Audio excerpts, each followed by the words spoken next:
Friends, welcome back. तो friends, अभी का वीडियो है, भारत ने पहली बार यूक्रेन को वोट देकर किया बड़ा उल्टा फेर। अमेरिका फ्रांस के साथ मिलकर रूस विरोध किया। ये तो बड़ी अलग सी न्यूज आई है, क्योंकि अभी तक तो इंडिया न्यूट्रल था। तो अब देखते पहले एग्जैक्टली हुआ क्या है। तो वीडियो शुरू करते हैं। वीडियो शुरू करने से पहले अगर आप चैनल पर नए हो और आपने अभी तक सब्सक्राइब नहीं किया है, तो जल्दी से पहले सब्सक्राइब के बटन और बेल आइकन को क्लिक कर लो, ताकि आपको हमारे सारे न्यू वीडियोस के नोटिफिकेशन मिल जाए जैसे हम अपलोड करें। अगर आपको वीडियो पसंद आता है प्लीज लाइक एंड शेयर। चलिए शुरू करते हैं। रशिया ने जो यूक्रेन के अंदर मिलिट्री ऑपरेशंस शुरू किए हैं उसको अब 22 दिन हो गए हैं। भारत की बात करें तो हम इस मुद्दे के ऊपर काफी हद तक न्यूट्रल हैं। हालांकि हमने रशिया से क्रूड ऑयल परचेज करने का फैसला तो किया, लेकिन जर्मनी और कई यूरोपियन देश आज के समय अभी भी रशिया से क्रूड ऑयल परचेज कर रहे हैं। ऐसे में भारत ने भी खरीद लिया तो उसमें कौन सी बुराई हो गई। उसके अलावा यूनाइटेड नेशंस के अलग अलग मंचों के ऊपर इस मुद्दे के ऊपर जितनी बार भी वोटिंग हुई, भारत ने हर बार एब्सटेन किया। लेकिन पिछले कल भारत रशिया के अगेंस्ट खड़े हो गया और हमने रशिया के पक्ष में नहीं बल्कि पहली बार इस मुद्दे के ऊपर रशिया के खिलाफ यूक्रेन के पक्ष में वोट किया।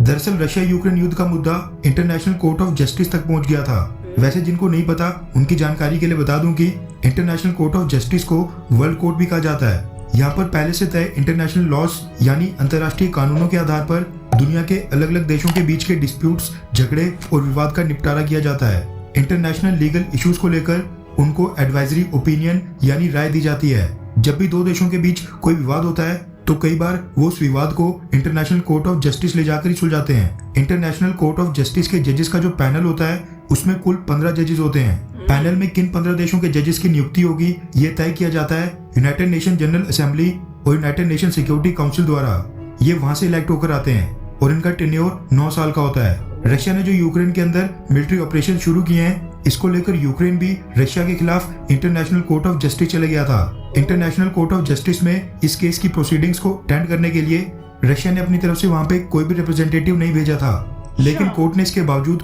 केस जारी रखा और पिछले कल फैसला सुनाया और रशिया को कहा कि रशिया को यूक्रेन के अंदर अपने सभी मिलिट्री ऑपरेशंस इमीडिएटली यानी तत्काल प्रभाव से बंद करने होंगे। भारत भी इस समय इंटरनेशनल कोर्ट ऑफ जस्टिस का मेंबर है। इंडिया को रिप्रेजेंट कर रहे थे जस्टिस दलवीर भंडारी, जो भारत में सुप्रीम कोर्ट के जज भी रह चुके हैं। बाकी 14 देशों में से मुख्य देशों की बात करें तो पैनल में America, China, France, Russia, Germany, Australia और जापान के भी जजेस शामिल थे। रशिया को यूक्रेन के अंदर तत्काल प्रभाव से सारे मिलिट्री ऑपरेशंस रोकने के लिए कहा जाएगा। इस फैसले के ऊपर इंटरनेशनल कोर्ट ऑफ जस्टिस में पिछले कल वोटिंग हुई थी और रशिया यहाँ पर भी वोटिंग में हार गया था। वोटिंग में 15 में से 13 देशों के जजेस ने इस फैसले के समर्थन में वोट किया था और कहा कि रशिया यूक्रेन के अंदर अपने सारे मिलिट्री ऑपरेशंस तत्काल प्रभाव से रोक दे, जबकि 2 देश इस फैसले के खिलाफ थे। फैसले के खिलाफ वोट किया था रशिया ने और रशिया का साथ दिया था चाइना ने, यानी रशिया और चाइना ने इस फैसले के खिलाफ वोट किया था। वहीं भारत की बात करें तो भारत ने अमेरिका, फ्रांस, जर्मनी, जापान और यूक्रेन का साथ देते हुए उन 13 देशों का साथ दिया जो इस फैसले के हक में थे। यानी भारत ने यूक्रेन के समर्थन में वोट किया, जो कि रशिया के खिलाफ वोट करना हुआ। वैसे आपकी जानकारी के लिए बता दूं कि यूनाइटेड नेशन चार्टर और इंटरनेशनल कोर्ट ऑफ जस्टिस के रूल के मुताबिक इंटरनेशनल कोर्ट ऑफ जस्टिस जो भी फैसले सुनाती है वो बाइंडिंग होते हैं, यानी उनको किसी भी हाल में मानना ही पड़ता है। लेकिन रशिया ने ना तो इस केस के लिए अपना कोई रिप्रेजेंटेटिव भेजा और साथ में इंटरनेशनल कोर्ट ऑफ जस्टिस का फैसला मानने से भी इनकार कर दिया है और आज भी उसके यूक्रेन के अंदर सारे मिलिट्री ऑपरेशंस अभी भी जारी हैं। इससे पहले भी कुछ केसेस में कई देशों ने इंटरनेशनल कोर्ट ऑफ जस्टिस के फैसले मानने से इनकार किया है। कहने का मतलब है कि रशिया ऐसा करने वाला पहला देश नहीं है। यूएन चार्टर के रूल्स के मुताबिक इंटरनेशनल कोर्ट ऑफ जस्टिस के फैसले बाइंडिंग यानी कंपलसरी तो होते हैं, लेकिन लूपहोल ये है कि उनको मनवाने के लिए यानी इम्प्लीमेंट करवाने के लिए इंटरनेशनल कोर्ट ऑफ जस्टिस के पास कोई भी पावर्स नहीं है। खैर, वैसे क्या आप खुश हैं कि भारत ने इंटरनेशनल कोर्ट ऑफ जस्टिस में यूक्रेन का साथ दिया? हाँ या फिर ना? नीचे कमेंट करके अपनी राय जरूर बताएं। तो फ्रेंड्स, मुझे तो लगता है इंडिया ने बिल्कुल ठीक किया। क्यों? इंडिया रशिया के खिलाफ, इससे ये नहीं बोल सकते कि आप रशिया के खिलाफ हो, वो वॉर के खिलाफ है। वो जो इनोसेंट लोग मर रहे हैं, जो डिस्ट्रक्शन हो रही है, उसके खिलाफ है इंडिया, और हम भी उसी के खिलाफ है। हमारी इससे मतलब हमारी ये नहीं है कि हमारी उनसे दुश्मनी है हो गई है या कुछ उस टाइप से। हम वो जो उन्होंने वो एक्शन करा है उसको रोकने की कोशिश करें कि प्यार से, बातचीत से जो है ये बात वो जो है सुलझा लें, इंस्टेड ऑफ कि एक पूरी कंट्री डिस्ट्रॉय हो जाए, वहां के लोग तबाह हो जाएं, जो हो रहे हैं, इनोसेंट लोग मर रहे हैं, सब हो रहा है, तो वो बंद हो जाए। तो इसलिए इंडिया खड़ा हुआ है। पर सबसे अजीब बात ये थी कि अगर वो नहीं मानता रशिया तो कुछ एक्शन ही नहीं ले सकते वो, तो फिर फायदा क्या हुआ इस सब का?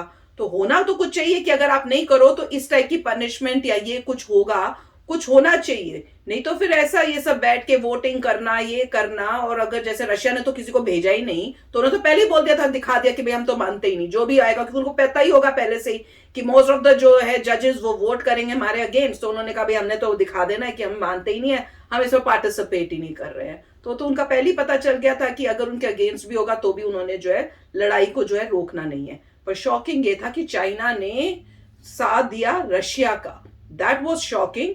और इंडिया तो हमेशा सच का साथ देगा, करेक्ट का साथ देगा। तो जहां इंडिया को लगता है कि भैया ये गलत काम है, नहीं, लड़ाई नहीं होनी चाहिए, ऐसे लोगों को नहीं मारना चाहिए, वॉर नहीं होनी चाहिए, क्योंकि वर्ल्ड वॉर 3 हो सकती है ऐसे, तो इंडिया तो हर वक्त सच और ठीक का साथ ही देगा।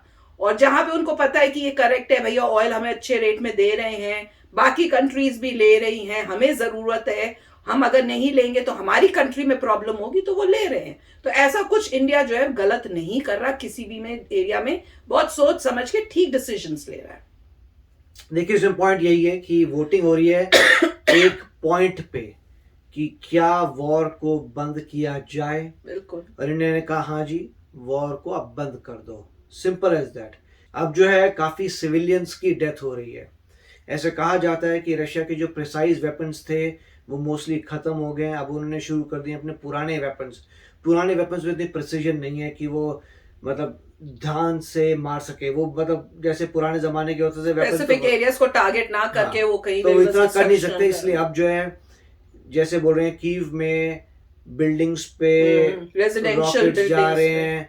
आप बहुत लोगों की एक जगह कहीं था, कहीं लोग काफी मतलब बैठे हुए थे, कोई किसी मतलब बिल्डिंग के अंदर बचने के लिए बैठे हुए थे, उसके ऊपर ही पूरा बॉम्ब हो गया, तो वो सारे के सारे वहां पे।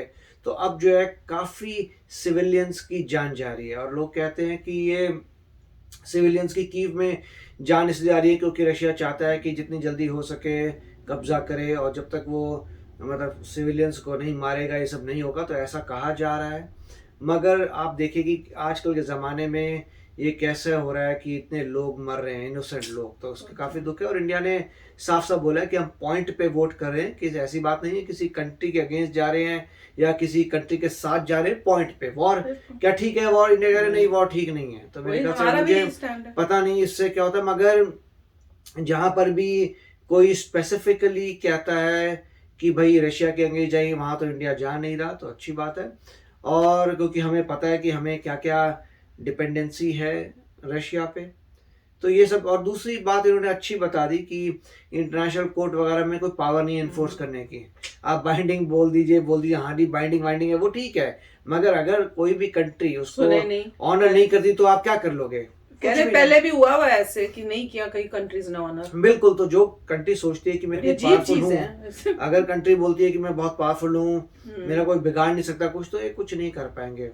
तो देखते हैं अभी क्या होता है। अच्छा वीडियो था। यस फ्रेंड्स, तो अभी शेयर करना अपने थॉट्स कि आपको लगता है इंडिया रशिया के अगेंस्ट चला गया, या इंडिया को ने गलत डिसीजन लिया, उसको रशिया के साथ होना चाहिए था? तो शेयर करना। तो चलो चलते हैं, मिलेंगे नेक्स्ट वीडियो में बहुत ही जल्द। Till then take care and bye bye. तो अगर आप मेरे इस चैनल पे नए हो तो जल्दी से सब्सक्राइब के बटन को हिट करो और बेल आइकन को क्लिक करो, ताकि आपको मेरा जब नया वीडियो मैं लगाऊं आपको उसके बारे में जल्दी से पता चल जाए।